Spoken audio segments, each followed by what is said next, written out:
Perkenalkan, nama saya Ninci Felicia Manala, saya dari Fakultas Pertanian Bisnis, Prodi Agroteknologi, Universitas Kristen Satya Wacana Salatiga.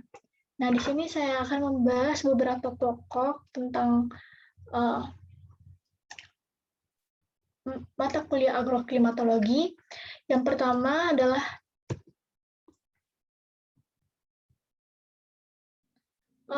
klasifikasi Oldeman. Nah, klasifikasi Oldeman ini hanya berlaku di Indonesia karena Oldeman ini melakukan penelitian terhadap iklim yang ada di Indonesia. Klasifikasi ini dibuat oleh Oldeman untuk menentukan sistem penanaman, terutama pada tanaman pangan dan juga palawija. Dalam klasifikasi ini, data curah hujan yang digunakan adalah data curah hujan bertahun-tahun, minimal 10 tahun terakhir. Nah, untuk memakai klasifikasi ini, maka kita perlu menggolongkan tiap bulannya menjadi bulan basah dan juga bulan kering. Bulan basah dikatakan jika lebih dari 200 mm per bulan, dan bulan kering dikatakan jika kurang dari 100 mm per bulan.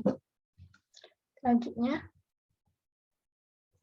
klasifikasi Oldeman ini dibagi menjadi dua bagian, yaitu tipe utama, bisa dilihat pada tabel, dibagi menjadi 5 lagi, yaitu tipe utama A dengan jumlah bulan basahnya itu lebih dari 9, tipe utama B, jumlah bulan basahnya 7-9, tipe utama C, jumlah bulan basahnya 5-6, tipe utama D, jumlah bulan basahnya itu 3-4, tipe utama E, jumlah bulan basahnya itu sama dengan kurang dari 3.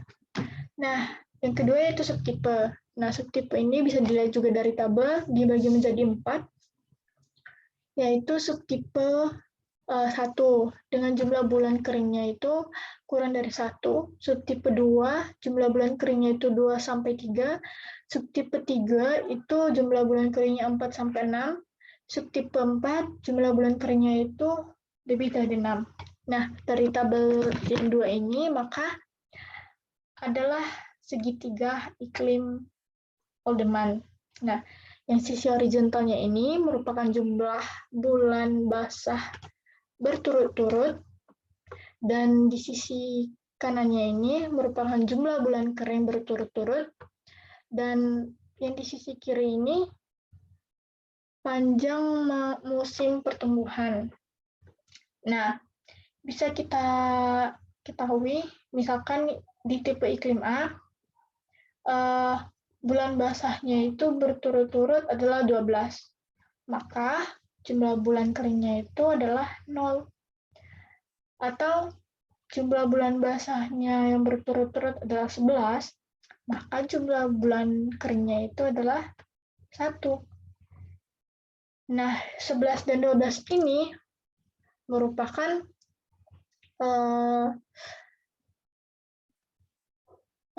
berada di tipe A1 dan juga A2. Nah, itulah menentukan dari segitiga Oldeman. Begitulah seterusnya. Yang selanjutnya adalah klasifikasi Smith-Ferguson. Nah, klasifikasi Smith-Ferguson ini juga berlaku di Indonesia dan merupakan klasifikasi pembagian iklim berdasarkan curah hujan bulan, yaitu bulan kering dan juga bulan basah. Bulan keringnya dikatakan jika kurang dari 60 mm per bulan, dan bulan basahnya dikatakan jika lebih dari 100 mm per bulan. Nah, dalam klasifikasi iklim dari Smith-Ferguson ini didasarkan pada nilai Q yang diperoleh dari suatu rumus. Nah, rumusnya ini bisa dilihat pada slide. Q sama dengan jumlah rata-rata bulan kering per jumlah rata-rata bulan basah dikali 100. Nah, ini adalah tabel tipe iklim, nilai Q, dan keadaan iklim dan vegetasi dari tipe iklim. Dan ini adalah segitiga Smith-Ferguson. Dan kita langsung ke soal. Nah, dikatakan di sini, perhatikanlah tabel data curah hujan di daerah Z dan tentukanlah tipe iklim daerah Z. Nah, hal utama yang kita lakukan adalah kita memilah atau memisahkan mana bulan kering dan mana bulan basah. Nah, bulan keringnya tadi kita tahu bahwa kurang dari 60 mm per bulan. Berarti kita cari yang kurang dari 60. Berarti 58, 46, 38, 38, 55. Berarti ada 5 bulan keringnya. Dan bulan basah kita tahu tadi lebih dari 100 mm. Berarti kita cari yang lebih dari 100. Yang lebih dari 100 ini bulan Januari, Februari, Maret, dan Desember. Berarti ada 4 bulan basah. Nah, kita masukkan di dalam rumus. Berarti Q sama dengan 5/4 dikali 100. Nah, yang hasilnya nanti adalah 125. Nah, 125 itu tipe iklim apa sih? Kita lihat pada tabel. 125 itu kita lihat di nilai Q berada di 100 sampai 167, berarti berada di tipe iklim E. Berarti 125 itu tipe iklimnya E. Dengan kondisi iklim adalah daerah agak kering dan vegetasinya hutan sabana. Berarti tipe iklim di daerah Z adalah tipe iklim E.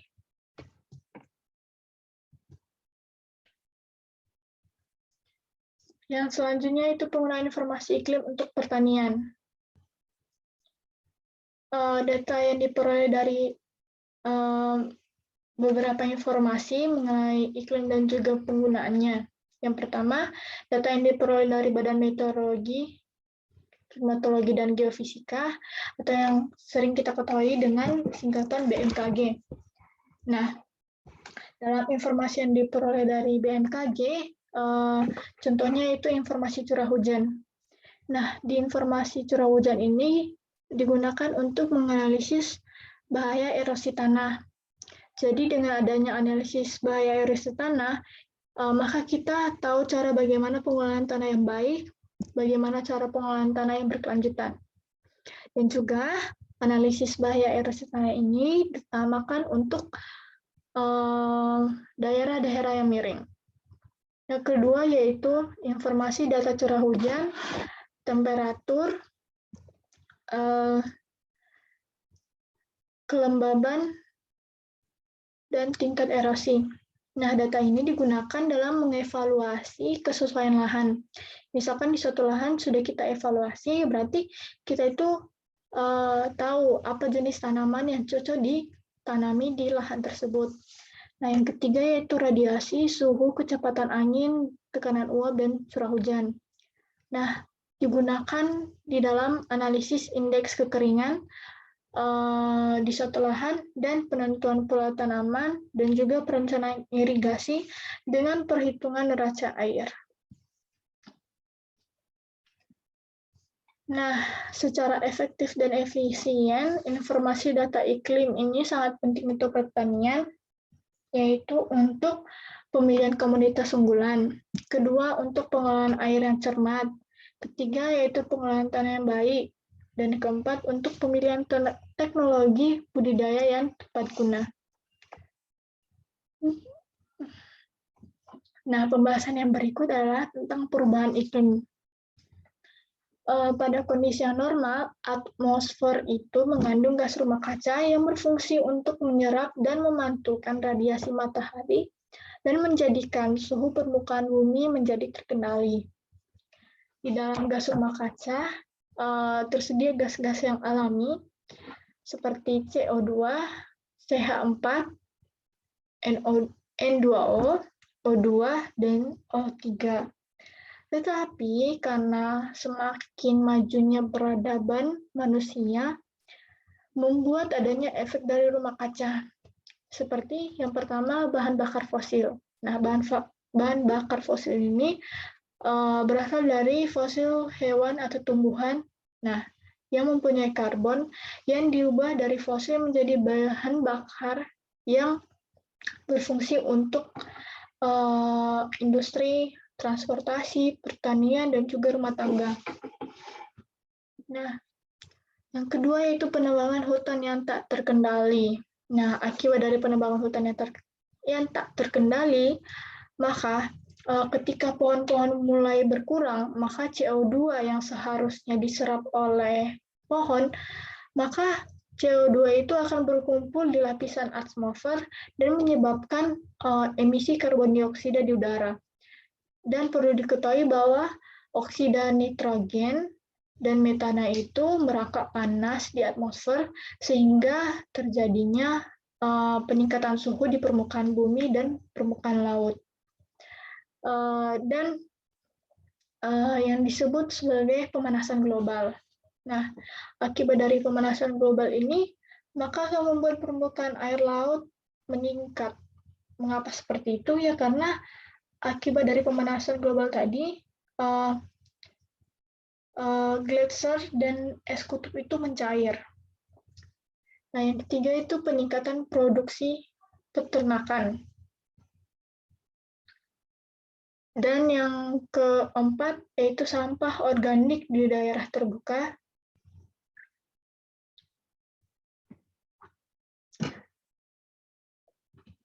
Yang selanjutnya adalah adaptasi terhadap perubahan iklim di pertanian. Apa sih itu adaptasi? Adaptasi itu merupakan salah satu tahap penyesuaian sistem dengan kondisi iklim yang berubah. Nah, adapun elemen produksi pertanian yang perlu beradaptasi yaitu yang pertama sumber daya air dan tanah, yang kedua sistem produksi tanah dan ternak, yang ketiga yaitu layanan ekosistem dan lanskap pertanian. Nah, di layanan ekosistem ini berkaitan dengan salah satunya adalah komponen biotik. Nah, komponen biotik ini merupakan salah satu dari produksi pertanian. Nah, baik dari komponen biotik yang hama, atau hewan, atau mikroorganisme, maupun tumbuhan lain. Nah, setiap komponen biotik ini pasti akan mengalami dampak dari perubahan iklim. Makanya, dalam memproduksi berupa layanan ekosistem, itu juga harus perlu beradaptasi. Nah, layanan ekosistem ini dalam dunia pertanian ditata supaya suatu ekosistem ini berfungsi maksimal dan masing-masing mempunyai layanan ekosistem tersendiri. Dan ketika ditata, muncullah yang namanya lanskap pertanian atau desain wilayah pertanian. Nah, wilayah pertanian ini merupakan elemen pertanian yang diharapkan dapat memberi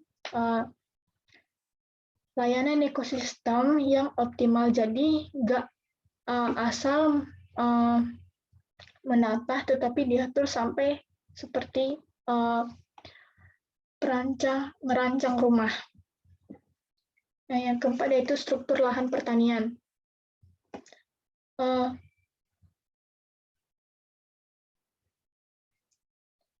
Yang keempat yaitu kualitas dan keamanan pangan. Misalkan aja, akibat dari kenaikan suhu karena perubahan iklim, maka apa sih yang akan terjadi dengan produksi pertanian? Apakah kira-kira produksi masih berkualitas atau tidak?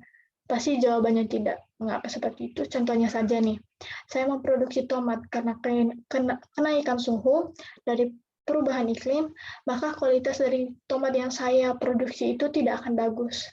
Nah, makanya perlu adanya kualitas pangan. Nah, keamanan pangan ini maksudnya adalah pangan yang saya hasilkan itu aman atau tidak untuk kesehatan semua orang yang mengonsumsi suatu produk. Nah, yang kelima yaitu struktur lahan pertanian. Nah, struktur lahan pertanian ini merupakan nantinya akan sama dengan lanskap. Misalkan seperti lahan ini digunakan di suatu lahan itu, lahan ini difungsikan buat apa, atau lahan ini sebaiknya tidak diolah melainkan untuk menahan erosi. Maka ditanamlah vegetasi pohon-pohon yang dapat menahan erosi tersebut. Nah, yang keenam yaitu pendapatan dan keuangan. Nah, pendapatan dan keuangan ini juga perlu beradaptasi. Kenapa harus beradaptasi? Yaitu karena misalkan nih, kita bayangkan saja jika terjadi kegagalan panen, maka keuangan akan menurun. Oleh karena itu, petani harus pandai untuk memanajemen keuangan agar bisa beradaptasi terhadap pengelolaan pendapatan atau keuangan. Yang selanjutnya adalah adaptasi sistem produksi pertanian. Yang pertama, tidak ada model adaptasi yang one size fits all, yang artinya tidak ada model yang satu jenis cocok untuk semua. Namanya saja adaptasi. Jadi, di mana jika ada ancaman yang datang atau bahaya yang datang, maka kita perlu menyesuaikan dengan tipe ancaman yang datang dan menyesuaikan dengan kondisi kita. Makanya itu, tidak ada model adaptasi yang hanya satu jenis, karena di tiap wilayah itu model adaptasinya itu berbeda-beda. Dari kondisi agroekologinya dan juga sosial ekologinya di suatu daerah. Yang kedua yaitu petani memahami perubahan iklim sesuai dengan pengalaman pribadi dan faktor pembatas. Yang artinya petani ini memahami perubahan iklim sesuai dengan apa yang dia alami atau apa yang ia lihat atau apa yang ia rasakan sesuai dengan faktor-faktor pembatas di wilayahnya. Misalkan faktor-faktor pembatas di wilayahnya itu bisa dari kekurangan air atau suhu yang tidak sesuai dan kekurangan sumber hara di lahan atau di sawah di suatu daerah. Nah, yang selanjutnya adalah ada beberapa adaptasi pada wilayah pada sistem pertanaman. Yang pertama, penggunaan varietas atau spesies yang lebih tahan panas dan kering. Yang artinya kita harus mengganti varietas atau mengganti spesies tanaman. Contohnya saja nih, jika suhu naik akibat perubahan iklim, tetapi saya itu memproduksi buah stroberi, maka ketika ada perubahan iklim, maka produksi yang saya lakukan itu pasti akan menurun atau rendah. Maka karena itu saya harus memikirkan apa stroberi apa yang varietasnya itu bisa tahan terhadap suhu kering atau suhu panas, sehingga saya bisa memproduksi stroberi lagi tanpa mengkhawatirkan perubahan iklim. Nah, yang kedua yaitu penggunaan informasi cuaca dan iklim. Penggunaan informasi cuaca dan iklim ini misalkan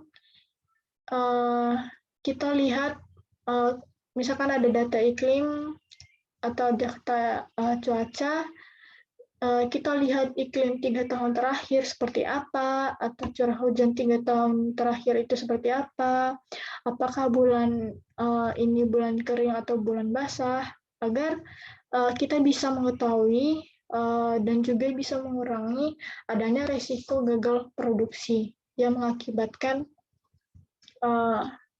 produksi menurun. Yang selanjutnya adalah mitigasi dan contoh di dalam pertanian. Nah, mitigasi ini artinya adalah adalah usaha pengendalian atau mengurangi resiko gitu perubahan iklim. Yang artinya bagaimana cara supaya kita bisa mengurangi resiko akibat perubahan iklim atau kita memperlambat dampak negatif dari perubahan iklim yang telah kita buat. Nah, ketika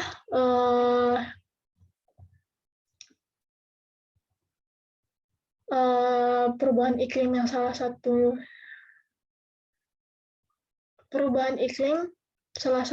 itu untuk menguranginya itu salah satunya itu mengurangi emisi dari gas rumah kaca. Lalu di sisi lain meningkatkan penyerapan gas rumah kaca. Nah, penyerapan gas rumah kaca ini melalui apa? Ya pastinya penyerapan oleh pohon atau penyerapan dari teknologi-teknologi yang bisa membuat gas rumah kaca tersebut tidak menumpuk di atmosfer sehingga tidak terjadi pemanasan global dan air permukaan laut tidak semakin meningkat. Nah, contoh mitigasi dalam pertanian itu yang adalah pengelolaan irigasi sawah. Mengapa adanya pengaturan atau pengelolaan irigasi sawah? Ya karena sawah jika tergenang terus-menerus itu akan mengeluarkan yang namanya emisi gas metana.